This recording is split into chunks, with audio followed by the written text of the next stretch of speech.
evening. Welcome back to the second segment of this Glazov Gang, the episode monitoring and analyzing Obamacare meltdown. And we are with three titans this evening, Monty, Morton, Mell, Flynn, and Chen. Welcome back to the Glazov Gang. Thank you. We have a couple other topics and issues to move into, but let's just touch a little bit more on Obamacare, because this is the catastrophe hovering over us. Monty, you're the expert on Obamacare. Tell us a little bit about what it means in terms of access. You know, that's kind of like the dirty little secret that no one wants to talk about. They want to talk about it's great, it's affordable, which it's not. But they want to talk about, but what we don't talk about is access. For example, in California, there are approximately, within 5%, maybe 80 to 90,000 physicians. Prior to Obamacare, Jamie, one of the blue companies, and we know which, there's only two in California, in their HMO and PPO network, there were about 60,000 doctors that had signed up and provided care for Californians who were under those particular plans. Now, under the Affordable Health Care Act, one of the blues, only 30,000 physicians. So that's about 40% or 60% less access. So if anyone really wants to know what it's going to be like under Obamacare, I suggest they go to the DMV, they stand in line, and that's what health care in California is going to be like. Oh, goodness, should I be, maybe I shouldn't be moving back to Canada soon. Final thoughts on this issue. Mel, what do you think of this? He's absolutely correct. How did people not know this was going to happen, though? That's what I don't get. It's obvious. Mm-hmm. You know, you can't put all these people in the system for free and, just think, oh, everything's going to be fine as usual, keep your same doctors, keep your same health care plan. It just doesn't work that way. And it's incredible. Thank you so much, Mel. You're absolutely right. And Kai, for you and I that are from these experiments of communism and seeing the devastation that they wreak on human beings, it's incredible that this utopian virus continues. No matter how many people it massacres and starves to death, there's always this belief that there's somewhere where money grows on trees and we can just give everything to everybody. Last thoughts on this? Yeah, somehow, in America, I just find out, why people do not accept Nazism or fascism, but they do accept communism. It's like they say, communism, the intention is good. The intention is good. But there's always a saying, the road to hell is paved with good intentions. I was always, I get so angry at that particular sentence that it's a good idea, but it just doesn't work. It's like, how can it be a good idea if it doesn't work? It's like, imagine building a system where human beings have wings and can fly, and then it kind of just doesn't work out, and then you're like, but it was a good idea. It's not a good idea because human beings don't have wings. And they die, too. And it cannot be a good idea if human beings are suffering and misery and immense misery. Yeah. And then they die. How can that be a good idea? Absolutely. Communism and earthly incarnation always leads to hell. Let me ask, now we're talking about how much this all costs. Now we're up to 17 trillion. With Obamacare and everything, I think we're going to get up to 20 trillion, 25 trillion, et cetera, et cetera. I'm worried and scared how Obama and his team seem to act about the debt like it's not really a big deal. But basically what's happening is one credit card's being paid by another credit card, and I love America, and I'm really frightened about what this is going to mean, because eventually there has to be some kind of a collapse. Very briefly from each of you, what does this debt actually mean? Monty? I say nothing briefly. Okay. Well, make an attempt. Okay. I'll make an attempt. What does the debt mean? Here's what the debt means. First of all, the key indicator of a country's health is the ratio of its debt to its gross domestic product. And a gross domestic product is nothing more than the value of all the goods and services that an economy produces.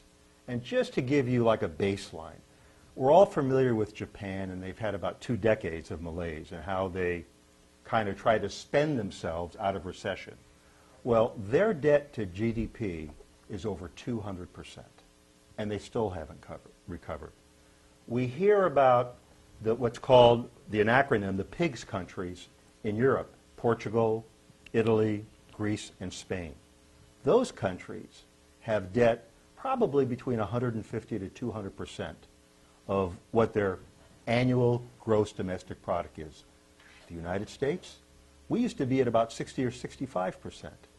We now exceed 100%. Now, specific to what you said, what's the significance of that? I had to preface it with that example. We are now spending, Jamie, about $350 billion a year to service the interest on our national debt. That's an approximation. We generate about $3 trillion in revenues. We're still spending about $3.7 trillion a year. Everyone's aware of the term quantitative easing. The Fed is buying its own stuff, which artificially keeps interest rates down. Once the Fed starts to ease up, or the Fed stops entirely, and interest rates rise to 5 or 6%, the interest on that 17 or 18 trillion dollars, Jamie, will be close to $1 trillion a year. Where is that money going to come from? And what is the bad news? The bad news? That was my Okay. attempt at a sense of humor under these catastrophic Oh, no, circumstances. it gets worse.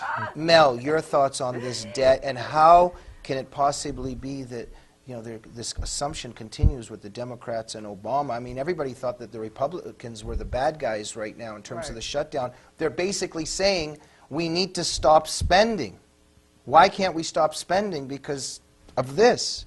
Well, he said it very well, and you said it too. I mean, we can't sustain it. We just can't. And I don't think people think money is real. Like you said, the government's paying for it. People actually think the government is some separate entity that has money of its own. Mm-hmm. They don't realize it's coming from us, taxpayers. So it's just ignorance. Mel is so right. She is so right about the perception.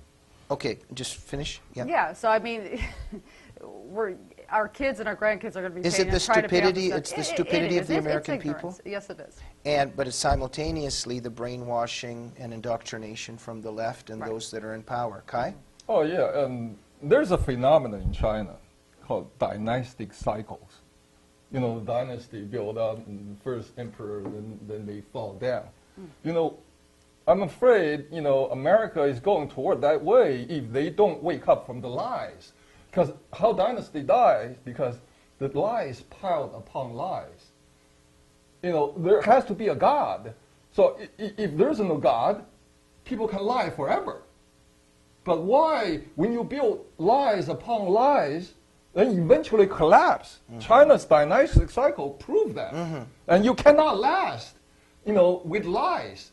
Printing money out of your trouble is a lie. Right. So then you cannot last with that. But what it does, and this is where the danger is, by printing more, there's only a couple ways to pay for all of this. You can either monetize the debt, which is exactly what Kai's talking about. You print more money, or you raise taxes, which hurts job growth, which hurts production, or you cut spending. Our government has decided to monetize the debt by printing more money. But here's what happens. The value of our existing dollar goes down. Now, whether it be Democrats, Jamie, or whether it be Republicans, we do want to take care of the poor. We do want to help the middle class. Mm.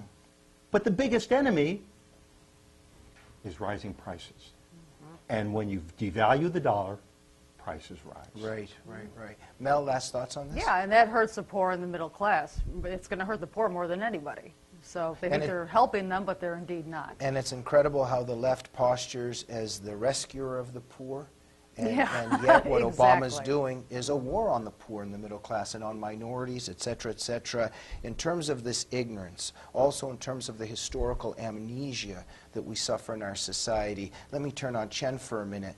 Chen, you've seen, the statue of Mao. You've seen references to Mao. There's even a restaurant, I think, called Mao's Kitchen. That there's a short video on that. And look, this is the greatest mass murderer in history. Of course, we have Stalin, we have Hitler. Mao got killed like 70, 80 million. Let's just show peacetime. Let's just show a quick clip of Kai running into a restaurant in Mao's name. danger that posed by the Chinese Communist regime is not just political or not just economic, but culturally and spiritually as well. And it's going to contaminate this land of free. And you think you are a free people, but if you allow yourself and you allow your kids being contaminated by thinking that Mao is acceptable, and by killing 80 million people to acquire power, to stabilize their regime, you think it is acceptable to show, to use Mao's portrait on the Chinese currency everywhere, then I think this country, America, is in big trouble. Wow, that's just incredible. What was happening there, and your thoughts on that? Oh my goodness! When I saw this, I just feel like, first, it's not just angry about the very phenomenon of a Mao's kitchen existing in Hollywood on Melrose between Fairfax and La Brea. Greatest mass murder. Wow. Yeah. And they have inside these American young people was eating under Mao's portrait. And on the Mao portrait, they have the Chinese saying, "Down with Americans." The slogan in Chinese, but you're down. And all the Americans, they're eating like this. This is just another Chinese restaurant. Thank you. 1 second. So, Kai, but what's incredible here is when class hatred causes this mass murder, nothing can be said because the professors and the leftist professors in academia and the left, they want to keep class struggle. They want to keep that class hatred in gear because they don't want it delegitimized. So this is the left keeping this in power. Mel? Right. I'm stunned about this restaurant. I didn't know about it. Did you know about this? Yeah, well, I just found out about it from the wow. Go check it out. We have reservations. We're leaving in But a half hour. But I'm not surprised in terms of Che's I'm T-shirts. not either. Yeah, Mao, Che Guevara, Stalin. we were talking about even him earlier. When I went to university, you can legitimize and justify Stalin and Mao and Pol Pot. It's allowed. Class hatred is legitimized by the left in our society. Oh, man. Yeah. Well, I guess I'm really not surprised about that. But, yeah, you're right. It's just, they want to keep this thing going. They want to keep racism, and, it's ridiculous. Monty? No, I wanted to ask Kai a question. Not knowing your background, how did you extricate yourself from that system? How did you get to the United States? Last time I was on the show, I told him about my identity. I told him I was born American. Only born on the wrong place. Oh, okay. So that explains a lot. Right. That means my mindset was never being molded by the propaganda, by the communists. Somehow, because of my size, because of my mental ability, because of my personality, even my genes, I don't know. Maybe something happening in my genes or something. Sure. So I was not accepted in that society. Neither did I accept that society, and then I eventually accept myself as, I am good. Eventually I realized it's not that I'm bad as they accuse me all the time, right, and put me in the, political study sessions, and struggle me, whatever, and they do that all the time. But the thing is that then I realize I'm the one who's good.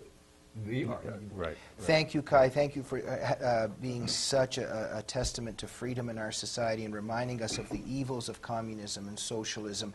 And by the way, what's happening with Obama here and this Mao's kitchen and it not being denounced, hey, there were people in Obama's administration and continue to be that are very much on the left, they're all on the radical left, and we had a sympathizer of Mao, as we remember in the beginning of the administration, Van Jones, a self-professed communist. It's just incredible. So here's another thing where you see in our society where the lessons of communism are being implemented or discussed. Sean Penn was on Piers Morgan the other day. Very interesting. He started saying that Ted Cruz and the Tea Party should be institutionalized in a mental asylum.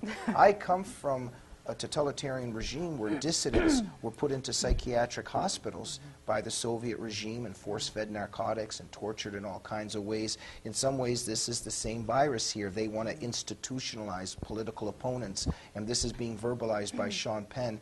You know, he might be joking somewhere inside, but it's actually very serious. Mel, what did you think of that? Yeah, I mean, you have Mao's kitchen there, but boy, they'll demonize the Tea Party, won't they, you know? So Sean Penn's just typical of the Hollywood left. I don't know, does anyone even listen to him anymore? He's just, you know, a joke to me. But you're right, and they're all like that. A lot of them are like that, and it's just, we're horrible, but yet they honor and do films about Che Guevara. Well, absolutely, but another thing is they can't debate it. They just say that he's crazy and should be institutionalized. Yeah. This is a Soviet leftist tactic. Yeah. Monty? You know, whether we're talking about Sean Penn, William Penn, or Penn and Teller, I don't know why anyone would even listen to Sean Penn. I know. I'll tell you what I found even more disturbing. But it's not about Sean Penn in particular. I understand. He represents that ideology. I understand, and this is what really disturbed me. It wasn't what Sean Penn said. It was Piers Morgan's reaction to it. It was a tacit recognition that he agreed. Yeah. And here's a guy every night, for example, when Sean Penn rhetorically referred to the United States as a third world country, Piers Morgan smirked, didn't correct him, didn't challenge him, and then what really kind of almost metaphorically knocked me off my chair, and I have the quote here, Sean Penn said, perception of people's political position is direct result of the education in this country. And what he's talking about is that if you're a Republican, you're stupid, and it's because of the educational system in this country. Everybody should be trained to be a lefty. Yeah. And Piers Morgan took it. Thank you. We've run out of time, Kai, just on Sean Penn and the way that the left demonizes its opponents and also says that they're crazy. And I always tell a story to get my point across. And you know, recently I received a phone call in my home from China. You know, just a person I didn't know. He said I was institutionalized as a mental patient because I said something against the regime. I said something against my parents. You know, because my parents taught me one thing, I didn't agree. Then my parents put me, you know, into the mental hospital. Then I thought about this. I said, there's no other way, but you have to get out of there. Try to find a way. But as Reagan said, you know, Reagan one time, you know, met a Cuban dissident. Cuban dissident. Reagan says, "Oh, we're so lucky, you know, to be born in America." And the Cuban dissident said, "You are lucky. We are lucky, because we still have United States we can go." Thank you very much. We have run out of time. It was a pleasure and a privilege to have you here. Monty Morton, you've become a new star at the Glazov gang. Mell Flynn and Kai Chen, thank you very much for joining us. Thank you. Thank you. We'll see you Thank you, next Jane. week on the Glazov gang.